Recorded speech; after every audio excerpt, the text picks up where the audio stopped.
Românii sunt din nou urecheați de către guvernanți. De data aceasta, românii care se întorc acasă de Crăciun să-și vadă familiile. Guvernanții cred că ei nu se aliniază regulilor din afară și acasă în România. Am fost plecată 15 ani de zile. Am trăit un număr aproape egal de ani în două țări și am lucrat prin natura jobului pe care l-am avut în peste 8 țări, inclusiv Marea Britanie și Australia. Tatăl meu este plecat de mai bine de 25 de ani în străinătate, este șofer de tir.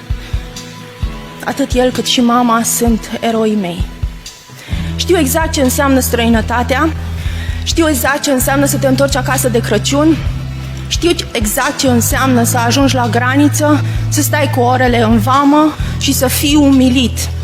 Știu ce înseamnă să aterizezi pe un aeroport românesc și conducătorul de zbor să îți ureze bine ați venit acasă. Un fior îți străpunge șira spinării și te cuprinzi de emoție, de dor și de regret, că trec anii și viața ta de zi cu zi nu este trăită alături de familie, așa cum ar fi normal. Nu ai cum să ceri românilor să respecte reguli de acasă când tu ca stat ai eșuat. Nu ai cum să ceri certificate, formulare de înregistrare, dacă tu ca stat nu ai testare gratis, nu ai medicamente în spitale și nu ai medicamente în farmacii.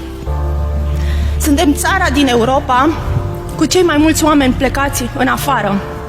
De 32 de ani, drag stat român, știi că de Crăciun și de Paști românii se întorc acasă într-un suflet. Ar trebui să avem cele mai performante sisteme la intrarea în țară, ar trebui să avem un personal foarte bine pregătit, care ne primește cu brațele deschise și cu un zâmbet pe față. Când încerci să rușinezi românii că nu respectă acasă reguli din afară, deschizi o mare rană pentru acești oameni. Pentru că acești oameni au fost nevoiți să plece. Au fost nevoiți să plece din cauza incompetenței și corupției la toate nivelele. Pentru că se uită la televizor și dau nas în nas cu funcționari și guvernanți care exact aceleași caracteristici le prezintă. Se uită la televizor și parlamentarii pe care îi văd nu îi fac să se simtă mândri că sunt români. Românii vor respecta reguli atunci când parlamentarii, când guvernanții, când funcționarii vor arăta respect și considerație pentru ei.